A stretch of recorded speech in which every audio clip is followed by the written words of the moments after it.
What's going on, everyone? It's Fuzzy. Welcome back to yet another MLB recap. If it seems that I'm a little bit off this morning, that's because I am. And how could you not be? We have lost so many legends over the last few weeks and months in the game of baseball. And today it just tore me apart. Hank Aaron, at 86 years old, passed away. One of my favorite players of all time, one of my favorite humans of all time. If you don't know what Hank Aaron went through, I would definitely recommend doing some research, because the amount of hatred he had to endure on a day-to-day basis, every single day, there was a report that almost on a daily basis, Hank Aaron would receive up to 3,000 hate letters of death threats, people saying that they were going to come to the stadium and hurt him or his family. His kids pretty much had to live inside of a home because he was so afraid that something bad was going to happen.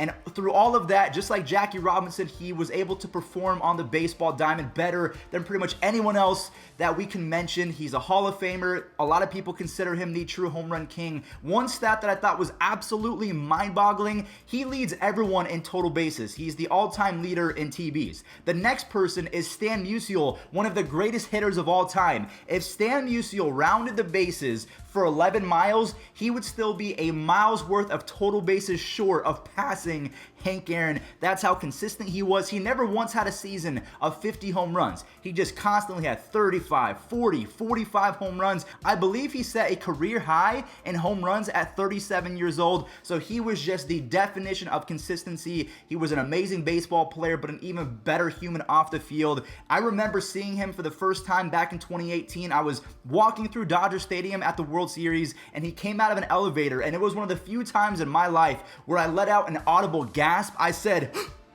and it was involuntary. There was nothing that I could do. That is Hammerin' Hank Aaron. He is going to be deeply missed. I cannot believe that I have to report on that. But I know that if he was standing right next to me, he would put his hand on my shoulder and he would say, make this recap, because again, we want to talk baseball. We want to grow the game just like Hank Aaron did. So rest in peace to an absolute legend. But remember what he did off the field just as much as what he did on the field. And we're going to go ahead and leave it right there. So some rumors that I want to talk about. Moving on over to the current baseball news. Kike Hernandez is rumored to be extremely close to a deal with the Boston Red Sox. So the Dodgers lost to them back in 2018, and he might be going to the same team that beat them, the Red Sox, and they desperately need a second baseman or just a utility man. Hernandez was pretty good in 2020, and he's actually been pretty solid over the course of his career, so this would be a big dent in the lineup of the Dodgers, but they have so many guys. Gavin Lux is going to get called up, so he can fill that hole pretty easily if Hernandez does leave to the Red Sox, but this will kind of be their plan of the future for replacing Dustin Pedroia, which he kind of just fell off, and I'm not sure if he's going to retire or what's happening with that. Moving on over to Jurickson Profar. He just signed a 3-year deal with the Padres worth $21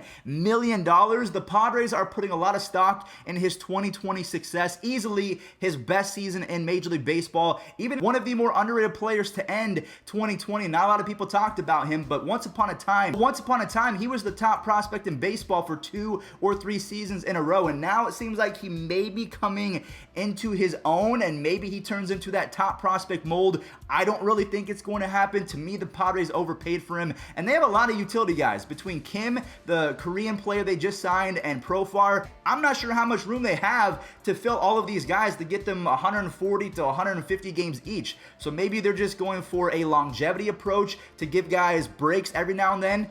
I don't know, but yeah, Kike Hernandez is rumored to go to the Red Sox. It's not official just yet. And then Jurickson Profar, a 3-year deal worth $7 million a season. Again, a lot of people are saying that is a bit of an overpay. I would have given him anywhere from $4 to $5 million. So realistically, is that extra 2 going to do anything? Not really, because the Padres, they're going to sell a ton of merch and they're going to sell a ton of tickets if fans are allowed back in. So they're just going to make all that money back. Kris Bryant, like the title says, is not happy with ESPN and the reporters that work there, because they turned an innocent article or a podcast into something that is not the case. They completely took it out of context. So an article popped up that says Kris Bryant is not having as much fun playing baseball as before, which is not what Kris Bryant said at all. If we go to the actual article written by Jesse Rogers, this was the one that Kris Bryant called out. So Rogers actually quoted Kris Bryant by saying, "At times, no." This was after Kris Bryant was asked if he still has fun playing baseball. "At times, no," Bryant responded. "It really got to me sometimes.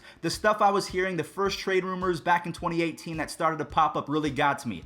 I found myself thinking, man, is this fun anymore? Why did I start playing this game? Because it was fun." And then if we go down to the bottom, it says, "I found myself sitting there. I don't really have that joy right now. I'm trying all that I can to get back to that place. This year was really tough for me personally, just stat-wise. I still had a good time despite COVID-19 protocols and struggles, making the most out of a terrible situation." And he just wants to get back to when he was playing catch with his dad and being in the batting cage with his dad. That's all that Kris Bryant was trying to convey by this article. So he's trying to say there are so many things happening in the world right now. He wants to keep the right perspective. I mean, when you're getting shopped around, it seems like every single season from 2018 to 2020, he's been in trade rumors almost every single season. So it does have to, affect your psyche. And then when you add on your worst statistical season of your career, sure, you're not going to have fun. It's like me. If I come on YouTube and I'm making poor videos, they're not performing well, and everyone in the comment section is saying, you're washed up and you're not as good as you used to be, I would probably not have as much fun making content. And that's all Kris Bryant is trying to convey and say, is that the last couple years they've been very tumultuous, but he wants to get back to playing the game that he loves, because that's what baseball is to him, an escape, something that he does for fun. And yes, he gets paid millions of dollars, so he respects that aspect, but most importantly, he wants to have fun, and that's all that he's doing. Not that he doesn't have fun with the game of baseball anymore, he just wants to remind himself that the game of baseball is meant to be enjoyed. It's a game, people pay to watch it and have fun with their family and friends and drink beer and eat hot dogs. It's a family event. Don't take it too serious. Kris Bryant is an absolute savage in the batter's box, so once he has some fun, once he reminds himself of who he is, nothing is going to stop him. I think that he's going to have a crazy 2021 season. Now, the last thing I want to talk about is probably the worst list I've ever seen in my entire life. So it comes from a writer. I don't even remember his name. I apologize, but because of this list, to be honest with you, he doesn't deserve to be mentioned. Look at this. He listed off the top first basemen going into the 2021 season. Does anyone see a problem with this? I'll tell you right now.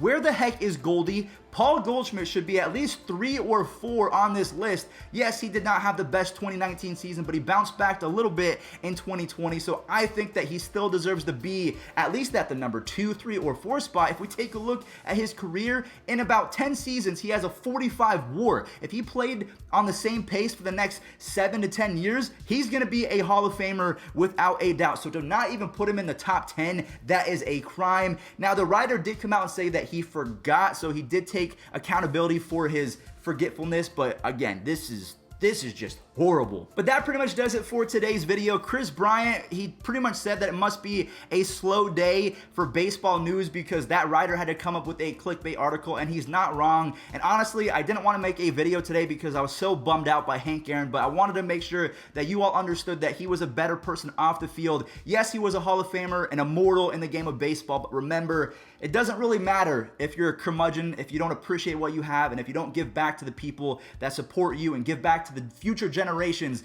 that come after you. That's exactly what Hank Aaron did. He will live in the history books forever. I'm hoping that MLB The Show 21 brings him into the game. That would be so much fun, and it would really just make sure that his impact is not forgotten. Thank you all so much for watching. Stay safe out there. Thinking about all of you guys. Peace out. Ball pretty hard, and if I threw a ball inside to him, I couldn't get it by him. You just could not get it by him. He was just that quick. For me, he was the toughest out. Everybody else, I had a plan. With Henry, I just never figured out what I was going to do.